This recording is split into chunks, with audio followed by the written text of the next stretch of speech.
আপনার একটু দৃষ্টি আকর্ষণ করছি যে কর দেওয়া, আপনার কর দেওয়া বিষয়ে অনেকে এইটি বলতে চেষ্টা করেন যে আপনি কর না দিয়ে সে টাকা অনুদান দিয়েছিলেন এবং সেই জন্য আপনি ভেবেছিলেন যে সেই টাকার উপর আসলে কর দিতে হবে না।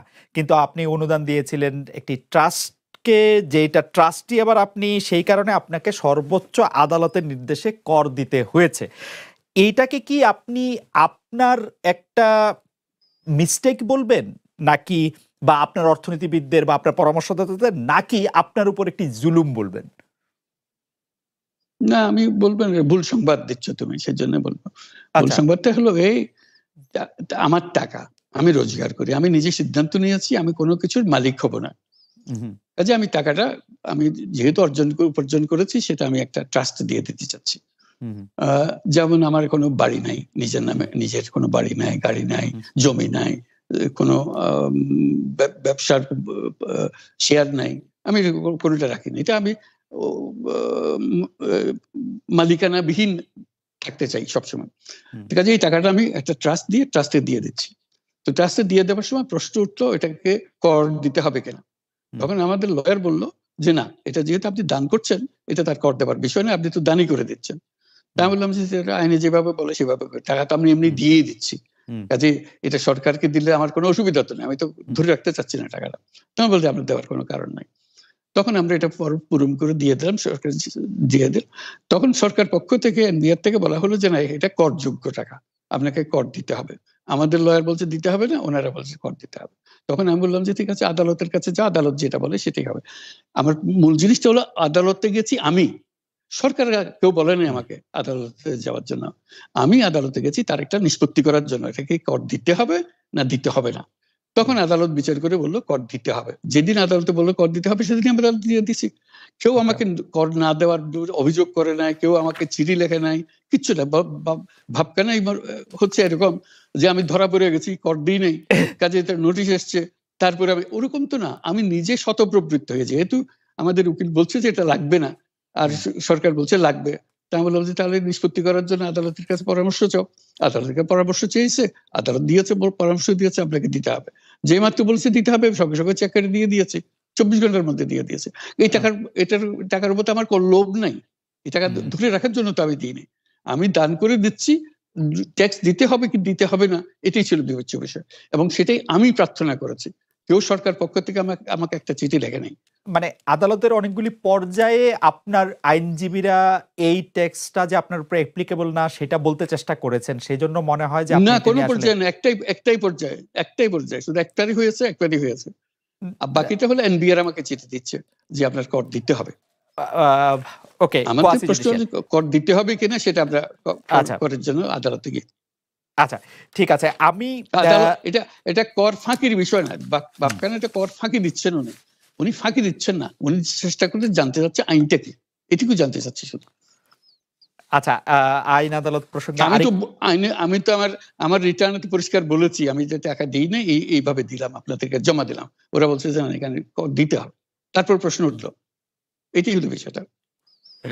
মানে আপনি জানানোর পরে প্রশ্নটা উঠেছে যে আসলে আপনাকে কর দিতে হবে, মানে আপনি যখন জানিয়েছেন স্বতঃপ্রণোদিত হয়ে দিয়ে দিয়েছি।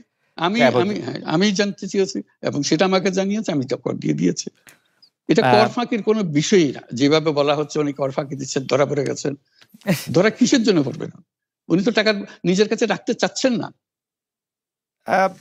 ওই নিজের টাকা দিয়ে দিচ্ছেন। ওই বিষয়টা আসলে কি বলে যে আপনি যে ট্রাস্ট করতেছেন, সেই ট্রাস্টের ট্রাস্টিও আপনি, সেজন্য এটাকে কর দিতে হবে, বা ওইটা একটু যদি আপনি ট্রাস্ট করলে আপনি ট্রাস্টি হবেন না? আপনি কি ট্রাস্ট করেছেন কোনোদিন? না, মানে যে ট্রাস্ট করে সে তো ট্রাস্টি হয়, সেটাই তো, সেজন্যই তো ট্রাস্ট করে সে।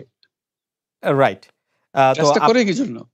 তো মানে এইটা কি এরকম একটা বলা, মানে কেউ যে বলতে চেষ্টা করে যে আপনার টাকাই একটু আপনি অন্যভাবে আপনার কাছে রাখলেন, বা এইটা মানে আমার টাকা আমি রাখলাম না, দিয়ে দিলাম, আমার কাছে ছিল টাকাটা, আমি দিয়ে দিলাম যাতে আমি এটা নিজের কাজে ব্যবহার করতে না পারি। ওখানে বলা আছে কি কি কাজে ব্যবহার করা হবে। আমি স্বতঃপ্রবৃত্ত হয়ে আমার টাকা একটা ট্রাস্ট করে দিয়ে দিলাম, যেটা এইভাবে হবে, যাতে করে আরো একটা বিষয় আছে, আমার উত্তরসূরিরা, আমার যারা বংশধর হবে, তারা এই টাকা হাত দিতে পারবে না। আচ্ছা, কারণ এটা আমার টাকা না, এটা ট্রাস্টের টাকা। এটা আপনার ওয়াসিয়ত। আচ্ছা, আমি আরেকটা প্রসঙ্গে আসি যে শান্তিতে নোবেল পুরস্কার বিজয়ী ডক্টর মোহাম্মদ ইউনূসের মানে আমি শিরোনামটার অনুবাদ পড়ছি, ধারাবাহিক বিচার বিভাগীয় হয়রানি এবং কারাদণ্ড নিয়ে উদ্বেগ প্রকাশ করেছেন ১২৫ নোবেল বিজয়ী সহ ২৪২ বিশ্ব ব্যক্তিত্ব।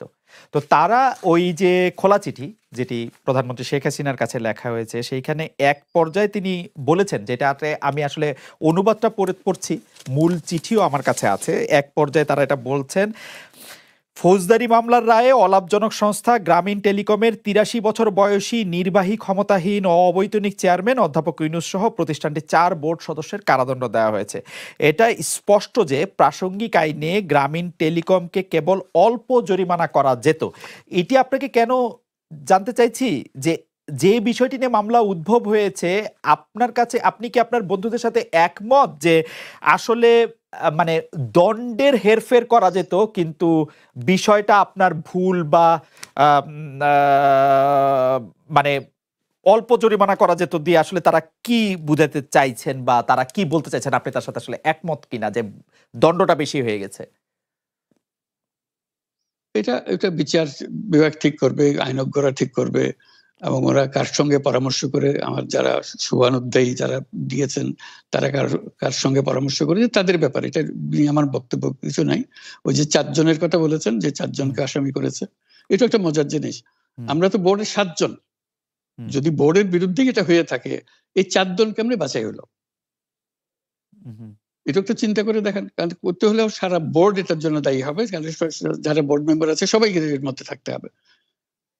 সরকার আদালতে গেছেন ৪ জনের বিরুদ্ধে, আর বাকি ৩ জন মাফ। কারণটা কি? সেটি একটি প্রশ্ন বটে, কিন্তু আমি যখন এই renew call for justice for professor Yunus এটি পড়তেছিলাম, তখন আমার কাছে মনে হচ্ছিল যে তারা কেন এই কথা বলতেছেন যে এটাতে আসলে কিছু কম দণ্ড দেওয়া যেত, এত বড় দণ্ড দেওয়া উচিত হয় নাই। তার মানে কি এই প্রশ্নটি আসে যে আসলে যে অপরাধ আপনি যেটাতে বলেছিলেন যে দোষ করেনি সেই দোষের শাস্তি পেলাম, সেই ক্ষেত্রে কি তারা মনে করছেন যে আপনি আসলে দোষী করেছেন, শুধু দণ্ডটা বেশি হয়ে গেছে? এটা তাদের ব্যাপার। আমি আমারটা বলেছি। আমি বলছি আমি তো অপরাধ করি নাই। আচ্ছা, আপনি এটাই যদি অপরাধ হয়, তো বাংলাদেশে কোনো ব্যবসা তো টিকতে পারবে না এই অপরাধে। এইটাও যদি সব বোর্ডে আপনি কোনো লোক আনতে পারবেন না এখন, কারণ বোর্ডে আপনি সিদ্ধান্ত দিচ্ছেন নীতি সংক্রান্ত, একটা নীতি নির্ধারণ করার জন্য। বোর্ড হলো নীতি নির্ধারণের জন্য সিদ্ধান্ত দেয়। এখন কোথায় কি টাকা দিচ্ছে না, কার পাওনা টাকা ফেরত দিচ্ছে না, নেওয়া হয়নি, ইত্যাদি ইত্যাদি। এর জন্য যদি বোর্ড সদস্যকে এসে ধরি হয়, তাহলে কেউ তো বোর্ডের সদস্য হতে চাইবে না। বোর্ডের সদস্য তার পাওয়ার কি আছে? এখানে তো ১ পয়সাও পায় না সে এই বোর্ডের সদস্য হয়ে। এখন খামোখা জেল হাজতে যাওয়ার দরকার থেকে তার। এই কথা কি সত্য যে বাংলাদেশে এরকম একটা আইন আছে যে আইনের মধ্যে হচ্ছে মুনাফা করলে তার ৫% আপনার আসলে শ্রমিকদের মধ্যে বন্টন করে দিতে হবে? এটা সবার জন্য সমানভাবে সত্য, যেটা আসলে এই কোম্পানিগুলি বা আপনার প্রতিষ্ঠিত প্রতিষ্ঠানগুলি মানে নাই বা গ্রামীণ টেলিকম মানে নাই, এটা কি আসলে সত্য?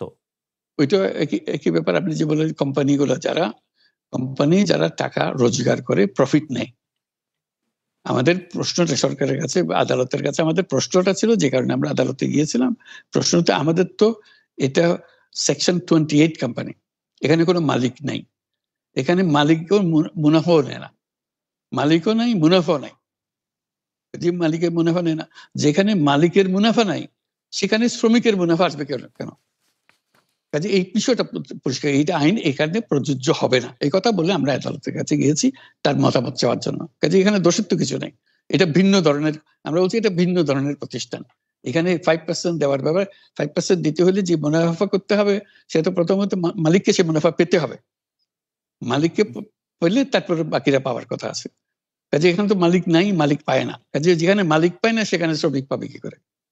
মানে কোম্পানিটি যে মুনাফা করে তার ৫% শ্রমিকদের দিতে, মানে পরিচালক বা পরিচালনায় অসুবিধাটা কোথায়? মানে সেটা কি কোনো একটা প্রবলেম? যে কোম্পানি যদি মুনাফা করে, ধরা যাক কোম্পানি মুনাফা করলো ১০০ টাকা, যেহেতু মালিক নাই, বোর্ডও নেয় না, কেউ নেয় না, কিন্তু তার ৫% শ্রমিকদের দিতে, মানে সেটাতে কোথাও সংকট আছে কিনা? মানে কোনো অসুবিধা নেই, কোর্ট যদি বলে যে এটা আইন এটার জন্য প্রযোজ্য, আমরা দিয়ে দেবো।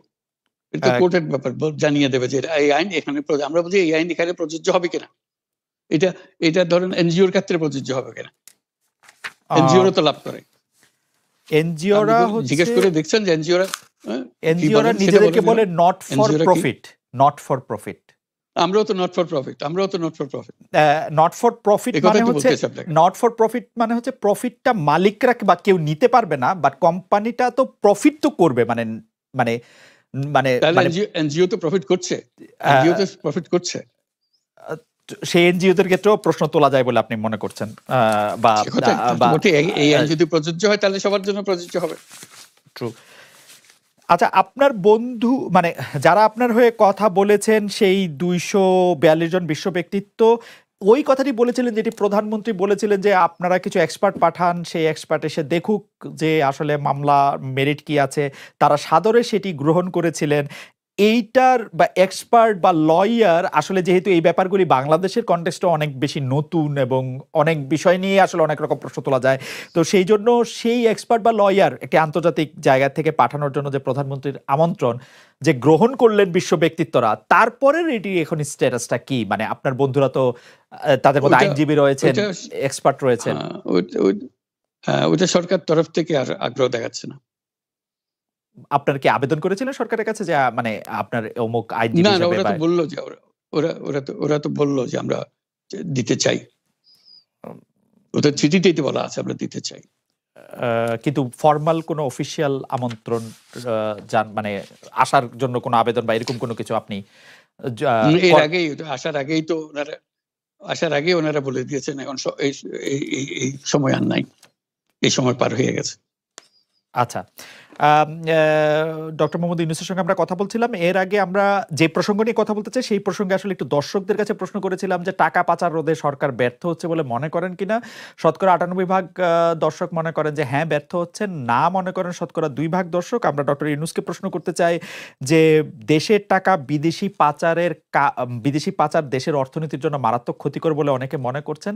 আপনি একজন অর্থনীতিবিদ হিসাবে আপনার কাছে আমাদের একটু প্রশ্ন যে এই ক্ষেত্রে কোন কোন জায়গায় আপনি সরকারের লুপহোলসগুলি দেখেন এবং আপনি মনে করেন যে এই ব্যাপারগুলি মানে নীতিমালায় পরিবর্তন আনা দরকার বা কোনো আইনের পরিবর্তন আনা দরকার বা আরো ভিজিলেন্ট হওয়া দরকার, কোন বিষয়গুলি নিয়ে আপনার পরামর্শ বা সাজেশন, অবজারভেশন?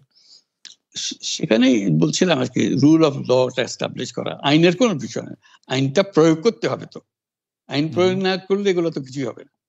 যেগুলো আইনের প্রয়োগ, যারা আইন প্রয়োগ কর্মকর্তা তারা ঠিকমতো করছেন কিনা, সমস্ত বিষয়টা হলো আইনের প্রয়োগ।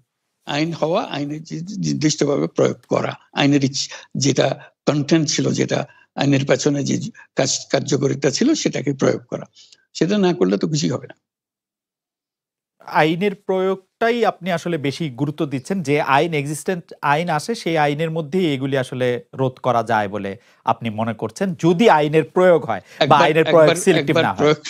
একবার প্রয়োগ করা শুরু হলে তখন বুঝে যেতে কোন জায়গায় আপনার ঘাটতি আছে, সেটা পূরণ করে দেবেন। এখন তো বোঝাই যাচ্ছে না ঘাটতি কোথায় আছে, কারণ আইনেরই প্রয়োগ নাই। এই প্রসঙ্গেও যদি আমি আরেকটা প্রশ্ন করি, যে অনেকে এরকম আশঙ্কা করছেন যে বাংলাদেশের অর্থনীতি আসলে খুব ভঙ্গুর অবস্থার মধ্যে আছে। এই অর্থনীতি যেহেতু বিপুল পরিমাণে বৈদেশিক ঋণ আছে, এর মধ্যে নানা ধরনের ব্যাংকিং খাতে নানা ধরনের অব্যবস্থা আছে, আপনি কি মনে করেন যে বাংলাদেশের অর্থনীতি আসলে খুব ভঙ্গুর বা মারাত্মক কোনো চ্যালেঞ্জের মধ্যে আছে? সরকারও এই চ্যালেঞ্জটার কথা স্বীকার করে, কিন্তু তারা করোনা এবং ইউক্রেন যুদ্ধের কথা বলে যে সারা বিশ্ব পড়েছে তাই আমরাও পড়েছি। আপনি এটা কিভাবে দেখেন? মানে আপনি কিভাবে কম্পেয়ার করেন বাংলাদেশ এবং সারা বিশ্বের অর্থনৈতিক অবস্থার মধ্যে? সারা বিশ্বের অর্থনীতি, যেহেতু বাংলাদেশের অর্থনীতির অবস্থা খারাপ, সেটা সবাই যেমন বলছি, আমাকেও সেভাবেই বলতে হবে। যে কিভাবে সমাধান হবে সেটারও বহু সমাধান বলা হচ্ছে, কাজে এটা সরকার সেটা প্রণিধান করবেন, তাহলে হয়তো অগ্রসর হওয়া যাবে।